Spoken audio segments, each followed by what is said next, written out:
Hello students, कैसे हैं आप? आज हम अपने मोस्ट इम्पॉर्टेंट टॉपिक जो कि बायोकेमिस्ट्री का एक ऐसा वो है जिससे लॉन्ग भी आता है, शॉर्ट भी आता है, ट्रू और फॉल्स आएगा। यानी कि इस चैप्टर की वेटेज बहुत हाई है अभी तक जो चैप्टर्स हमने पढ़े हैं। और इस चैप्टर का नाम है एंजाइम्स। देखिए, एंजाइम्स एक ऐसी चीज़ है जो आपको थियोरेटिकली भी आनी चाहिए, प्रैक्टिकली भी आनी चाहिए। जितने भी क्रिटिकल टेस्ट है, यानी कोई पेशेंट अगर सीवियरली इल है और हमें उसकी एक्चुअल कंडीशन जाननी है कि वो कहाँ खड़ा है, कितने डिसऑर्डर्स हैं उसकी बॉडी में, कितने उसके ऑर्गन्स काम कर रहे हैं, क्या ये उसकी कंडीशन फेटल तो नहीं है, वो सारे एंजाइम्स के टेस्ट ही बनाते हैं। इस चैप्टर को आप कई बार पढ़ें, जितनी बार पढ़ेंगे ना उतनी बार आपको वैल्यू मिलेगी। मेरे नोट से पढ़ें, एक लौता एक ऐसा चैप्टर है जो नोट्स के अलावा मैं कहूँगा आप टेक्स्ट बुक से भी पढ़िए। और अगर आप लैब जाके टेस्ट करते हैं तो बहुत ही बढ़िया है। प्रैक्टिकल करे बिना तो एंजाइम्स हो ही नहीं सकता। तो आइए हम इस चैप्टर को स्टार्ट करते हैं और फटाफट फिनिश करते हैं। इंट्रोडक्शन। एंजाइम्स वो स्पेशल प्रोटीन होते हैं जो बायोलॉजिकल कैटलिस्ट की तरह काम करते हैं। ये केमिकल रिएक्शन को स्पीड देते हैं। यानी कि हमारी बॉडी में जितनी भी रिएक्शंस होती हैं वो बिना एंजाइम्स के हो ही नहीं सकती। एंजाइम्स डालते ही बॉडी चार्ज होती है और उसको काम को खत्म करती है। Definitions. Enzymes are biological catalysts made of proteins that increase the speed of biochemical reactions.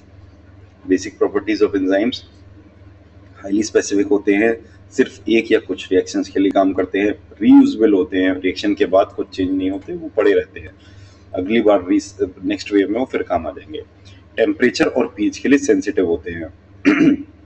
Protein होते हैं मेनली नेचर में, पार्ट प्रोटीन से ही बनते हैं, लेकिन कुछ आरएनए एंजाइम्स भी होते हैं जैसे राइबोसोम्स। देखिए, लॉन्ग को लिखने की मैं आपको एक ट्रिक बताता हूँ। अगर आपसे पूछा जा रहा है क्लासिफिकेशन ऑफ एंजाइम्स लॉन्ग में या फैक्टर्स अफेक्टिंग एंजाइम्स लॉन्ग में 10 नंबर में, तो आपको सीधे वो नहीं लिखना है, क्योंकि देखिए उसमें इतना मटेरियल है नहीं।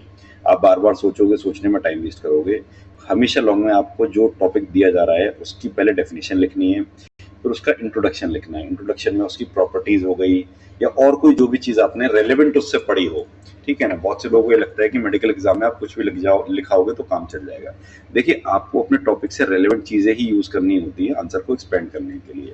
कि अगर आप कोई टॉपिक शॉर्ट के लिए तैयार करके गए हो, वो आ गया है लॉन्ग में, तो अब ये नहीं करो कि बिल्कुल ही आपने अलग से कोई चीज़ उठा के लिखने चालू कर दी। उस चैप्टर से रिलेटेड जितनी चीज़ें आपको पता है वो आप सारी लिखिए, और एग्जामिनर ये देखेगा और उसको ये समझ में आएगा कि नहीं, स्टूडेंट ने पढ़ाई कर रखी है और मैं इसको नंबर दे देता हूँ। ये एक ऐसा की पॉइंट है जो बहुत सालों बाद मेडिकल स्टूडेंट को समझ में आता है, तो मैं आपको बहुत ईजिली दे रहा हूँ। थर्ड आ जाते हैं क्लासिफिकेशन ऑफ एंजाइम्स। एंजाइम्स की 6 क्लासेस होती है, 6 बहुत इंपॉर्टेंट है। पहली होती है ऑक्सीडोरेडक्टेज एंजाइम। जितनी भी एंजाइम होंगे उनमें एज लगा होगा। ऑक्सीडोरेडक्टेज जैसे इनका नाम बताता है, ये ऑक्सीडेशन और रिडक्शन रिएक्शंस कराती हैं, जिसके एग्जाम्पल हो गया लैक्टेट डिहाइड्रोजनेज। डिहाइड्रो मतलब हाइड्रोजन हटाएगा वो। सेकंड हो गया ट्रांसफरेज एंजाइम। ट्रांसफरेज, देखिए बायोकेमिस्ट्री एक ऐसी चीज़ है जिसमें नाम ही बहुत कुछ बता देता है, तो अगर आप नाम भी थोड़ा उसका ढंग से पढ़ लेंगे ना इत्मीनान से, तो आपको क्लिक हो जाएगा। ट्रांसफरेज में आ रहा है ट्रांसफर, तो ये क्या कराएगा? ट्रांसफर रिएक्शन कराएगा। इसका एग्जाम्पल है एलेनाइन ट्रांस एमिनेज। थर्ड आ जाते हैं हाइड्रोलाइसिस पे। हाइड्रो मतलब हाइड्रोलाइसिस जो रिएक्शन कराएगा वो, उसको हम हाइड्रोलाइसिस बोलते हैं, जैसे कि लाइपेज प्रोटीज। फिफ्थ आ गया लाइजेज। लाइजन जो होता है वो मतलब होता है तोड़ना, तो generally it signifies removal of groups, जैसे एल्डोलेज। फिफ्थ क्लास हो गई हमारी आइसोमरेजेज, जो आइसोमर फॉर्मेशन में इन्वॉल्व होता है, जैसे ग्लूकोज फॉस्फोट आइसोमरेज। सिक्स्थ हमारी आ गई लाइगेज। लाइगेज मतलब जोड़ना, लाइगेज जोड़ना और लाइजेज तोड़ना। ये दोनों कॉन्सेप्ट में बच्चे कंफ्यूज होते हैं, तो आप लाइगेज को याद कर लिए। लाइगेज मतलब लगाना यानी जोड़ना, इतने से आपको याद रहेगा। लाइगेज क्या काम करता है? Joining of molecules using ATP, और इसका एग्जांपल है डीएनए लाइगेज। अब आ जाते हैं हम स्ट्रक्चर ऑफ एंजाइम्स पे। एंजाइम की स्ट्रक्चर में 3 चीजें होती हैं, एपोएंजाइम, कोएंजाइम, होलोएंजाइम। ठीक है, एपोएंजाइम जो होता है वो एंजाइम का इनएक्टिव पार्ट होता है, यानी एपोएंजाइम किसी भी प्रकार की मेटाबॉलिक रिएक्शन में पार्ट नहीं करता, वो अपना शांत पड़ा रहता है। कोएंजाइम जो होता है वो नॉन प्रोटीन पार्ट होता है और जनरली विटामिन मेटालाइन से बना होता है। और एक बेसिक फॉर्मूला है एक्टिव एंजाइम निकालने का कि holo enzyme minus apoenzyme plus coenzyme is the active enzyme. ये एक ऐसे पॉइंट है, अगर आप एंजाइम के आंसर में, क्वेश्चन में के आंसर के फॉर्म में लिख के आएंगे तो एग्जामिनर आपसे बहुत इंप्रेस होगा, क्योंकि ये हर बच्चा याद नहीं करता है। अब आ जाते हैं हम एंजाइम स्पेसिफिसिटी पे। एंजाइम स्पेसिफिसिटी क्या होती है कि ऐसा नहीं है कि एक एंजाइम हर एक रिएक्शन पे काम करेगा। हर एंजाइम केवल स्पेसिफिक होता है, यानी कि कॉमन नहीं होता, एक पर्टिकुलर चीज पे ही काम करेगा। तो उस स्पेसिफिसिटी की भी कई क्लासिफिकेशन है। जैसे पहला हो गया एब्सोल्यूट। एब्सोल्यूट का मतलब ये है कि एक सबस्ट्रेट एक एंजाइम के लिए काम करेगा। वो जब तक वो सबस्ट्रेट नहीं होगा वो एक्टिव नहीं होगा, ना कोई रिएक्शन देगा। इसका एग्जाम्पल है यूरिएज, जो कि यूरिया में की रिएक्शन में यूज होता है। सेकेंड हो गया ग्रुप स्पेसिफिसिटी। ग्रुप से ही हम समझ में आ रहा है हमें कि एक एंजाइम ऐसा है जो एक पूरे पर्टिकुलर ग्रुप में जितनी भी रिएक्शंस होंगी उन सबके लिए काम आएगा। जैसे इसमें आ गया हमारा अल्कोहल डिहाइड्रोजिनेज। थर्ड आ गया हमारा ऑप्टिकल स्पेसिफिसिटी। ये थोड़ा टिपिकल है, लेकिन आप ये याद कर लो कि डीएस फॉर्म को रिकॉग्नाइज करके, यानी कुछ एंजाइम डी फॉर्म पे ही काम करेंगे, कुछ एंजाइम एस फॉर्म पे याद करेंगे। ठीक है। मैकेनिज्म ऑफ एंजाइम एक्शन, इसमें ये एमसीक्यू या ट्रू और फॉल्स का बहुत इंपॉर्टेंट क्वेश्चन है। लॉक एंड की मॉडल। देखिए, लॉक एंड की मॉडल नाम बता रहा है कि सबस्ट्रेट जो है एंजाइम की एक्टिव शेप में फिट हो जाएगा चाबी की तरह, और वो रिएक्शन करा देगा। ठीक है ना। और इंड्यूस फिट मॉडल में क्या होता है कि एंजाइम थोड़ा शेप चेंज करता है जिससे कि सबस्ट्रेट फिट हो जाए। तो ये एमसीक्यू या ट्रू और फॉल्स के लिए बहुत जरूरी आएगा। इसकी लॉक की मॉडल इंड्यूस मॉडल की कभी लॉन्ग नहीं आता है जनरली। अब जो हम नेक्स्ट पढ़ेंगे, फैक्टर्स अफेक्टिंग एंजाइम एक्टिविटी। ये लॉन्ग का मस्ट टॉपिक है, बहुत बार पूछा गया है, और ढंग से इसको प्रिपेयर करके जाना है। और इसके प्रिपेयर करने के लिए आप क्या करेंगे, जो ऊपर के पॉइंट्स हैं उनको भी याद कर लीजिए, उनको भी लिख दीजिए, और ये पॉइंट एक्सप्लेन कर दीजिए। आपका एग्जामिनर हो जाएगा खुश और नंबर आपको देगा बांट बांट के। पहला फैक्टर क्या है, सबस्ट्रेट कंसंट्रेशन। सबस्ट्रेट कंसंट्रेशन में क्या होता है कि जैसे जैसे हम सबस्ट्रेट बढ़ाते हैं तो हमारा एंजाइम और एक्टिव होगा। एंजाइम को लगे यार और काम करो और काम करो और रिएक्शन को फास्ट करो। लेकिन एक पॉइंट ऐसा आ जाएगा कि जहां पे एंजाइम का रेशियो सबस्ट्रेट से बहुत कम हो जाएगा और वहां सैचुरेशन पॉइंट आके वीमैक्स निकल जाएगा। यानी उसके बाद आप इतना भी सबस्ट्रेट बढ़ा लेंगे, रिएक्शन रेट नहीं बढ़ेगा। सेकेंड हो गया एंजाइम कंसंट्रेशन। जैसे कि हम जानते हैं जितना ज्यादा एंजाइम होगा उतना ज्यादा रिएक्शन रेट अवेलेबल होगा, रिएक्शन रेट बढ़ेगा। बस सबस्ट्रेट की मात्रा उसी रेशियो में अवेलेबल होनी चाहिए। ठीक है ना, ये पॉइंट याद रखिएगा। थर्ड हो गया टेम्परेचर। हमेशा ध्यान रखिए एंजाइम्स एक स्पेसिफिक टेम्परेचर पर ही बढ़िया काम करते हैं, जो कि यूजुअली 37 डिग्री सेंटीग्रेड होता है। उस बहुत ज्यादा कम टेम्परेचर में भी एंजाइम काम नहीं करता, डीनेचर हो जाता है, और बहुत ज्यादा हाइपर भी डीनेचर हो जाता है। एक आइडल टेम्परेचर पर काम करता है। पीएच, हर एंजाइम का एक पीएच होता है। कुछ एंजाइम ऐसे होते हैं जो एसिडिक पीएच में परफॉर्म करते हैं, कुछ बेसिक में। एसिडिक का एग्जांपल है पेप्सिन, इसको एसिडिक पीएच चाहिए होता है, और ट्रिप्सिन को बेसिक पीएच चाहिए होता है।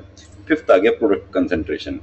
प्रोडक्ट कंसंट्रेशन ये होता है कि आपने प्रोडक्ट बढ़ाता जा, मतलब प्रोडक्ट जैसे जैसे इकट्ठा होता गया, तो फिजियोलॉजी में पढ़ते हैं हम फीडबैक इनहिबिशन, यानी कि उसकी मात्रा इतनी ज्यादा हो गई कि बॉडी सिग्नल भेजती कि भाई जितना हमें बनाना था हमने बना लिया, अब रिएक्शन को रोक दो। इसको बोलते हैं फीडबैक इनहिबिशन। छठा हो गया इनहिबिटर्स कैसे होते हैं। इनहिबिटर्स देखिए तीन तरह के होते हैं, कॉम्पिटिटिव, नॉन कॉम्पिटिटिव, इरिवर्सिबल। तो नाम क्लियर कर रहा है, इनहिबिटर का मतलब होता है रोकना, इनहिबिट करना। तो कॉम्पिटिटिव क्या करता है कि सबस्ट्रेट के साथ कम्पीट करता है, यानी जहाँ पे सबस्ट्रेट लगना था वहां पे जाके इनहिबिटर लग जाता है और वो रिएक्शन लॉक हो जाती है। इसका एग्जाम्पल है सल्फर ड्रग्स। नॉन कॉम्पिटिटिव में क्या होता है कि जो नॉन कॉम्पिटिटिव इनहिबिटर होता है वो अलग साइड पे जाके बाइंड कर जाएगा एंजाइम की, और उसकी शेप चेंज करा देगा, यानी कि जो उसका मॉडल होता है वो चेंज हो जाता है और एंजाइम फिर ब्लॉक हो जाता है। थर्ड हो गया इरिवर्सिबल। इरिवर्सिबल का मतलब ये होता है कि एक बार एंजाइम इनहिबिट हो गया तो वो बेकार हो गया, उसके बाद वो दोबारा नहीं करेगा रिएक्शन। ठीक है। सेवेंथ हम आ गए एक्टिवेटर्स। एक्टिवेटर्स मेटल साइंस होते हैं और ये बहुत इंपॉर्टेंट होते हैं, इसके बिना रिएक्शन नहीं होती। जैसे आप पूरी फिजियोलॉजी में आपने पढ़ा होगा कि कैल्शियम का कितना इंपॉर्टेंट है, हमने भी इससे पिछले चैप्टर्स में भी कवर किया। वैसे कैल्शियम मैग्नीशियम रिएक्शन को बूस्ट कराते हैं। ठीक है। नेक्स्ट है दो कांस्टेंट हैं या दो डेफिनेशन है, आपको अगर याद कर लेंगे तो बढ़िया रहेगा। मिचेलिस मेंटेन कांस्टेंट, इसको हम केएम बोलते हैं। ये सबस्ट्रेट का कॉन्सेंट्रेशन विद रिगार्ड्स टू इस रिएक्शन वेलोसिटी। ठीक है। और जनरली ये 50% होता है बीमैक्स के। सेकेंड है लीन वीवर बर्क प्लॉट। ये केएम और बीमैक्स निकालने के लिए यूज होता है। क्लिनिकल इंपॉर्टेंस है एंजाइम की बहुत, मतलब ये तो आपको प्रैक्टिकल के लिए पता ही होना चाहिए। देखिए एंजाइम्स ऐसी चीज होती है जिससे आप अपने बॉडी में बड़ी से बड़ी बीमारी का पता लगा सकते हैं बहुत ईजिली। ठीक है। हार्ट अटैक में जो हम एंजाइम्स का टेस्ट करते हैं वो होते हैं CKMB, LDH, ठीक है। लिवर एंजाइम्स में हम करते हैं ALT, AST, ALP, यानी आपने सुना होगा SGPT, SGOT, तो ये वही है, इसकी शॉर्ट फॉर्म मैंने लिख दी है, इतना तो आपको बेसिक पता होगा। पेनक्रियाटाइटिस में हम जो एंजाइम टेस्ट करते हैं वो होते हैं अमाइलेज लाइपेज, और अमाइलेज लाइपेज भर भर के होता है। जैसे ही किसी कोई पेशेंट सीवियरली एडमिट होता है बीमारी में, तो सबसे पहले उसका अमाइलेज लाइपेज चेक किया जाता है, ठीक है। ये इसकी एक टेबल है जो याद करने के लिए बहुत इंपॉर्टेंट है, और अगर आप ये बना के आएंगे अपने एग्जाम में तो एग्जामिनर समझ में आ जाएगा कि ये ब्रिलियंट स्टूडेंट है, और आपके कॉलेज में आपका एक अलग ही जलवा बन जाएगा।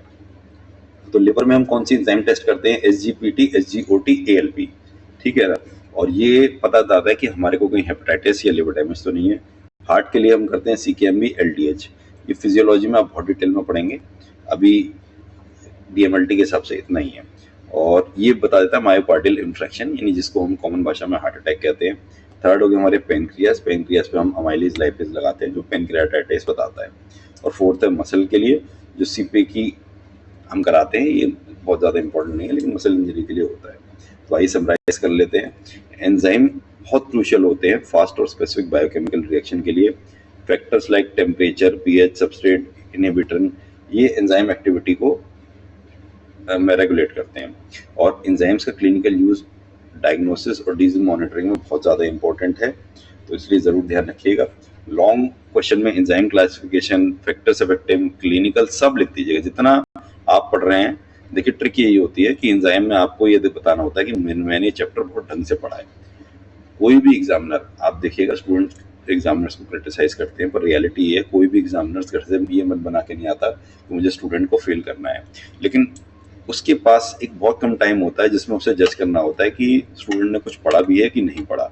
तो आपकी ड्यूटी ये है कि एग्जामिनर को ये दिखा पाना कि नहीं सर मैं पढ़ के आया हूँ, और उसी के लिए यही है कि आप लॉन्ग में आपको बाय हेडिंग डाल डाल के अलग अलग जो भी एक आंसर क्वेश्चंस के पार्ट हैं वो ढंग से एक्सप्लेन करने हैं। और ऐसी मैं और ट्रिक्स एंड स्ट्रेटजीज आपको हर वीडियो में देता रहूँगा। अगर आपको चैनल पसंद आ रहा हो तो लाइक करिए, सब्सक्राइब करिए। Thank you.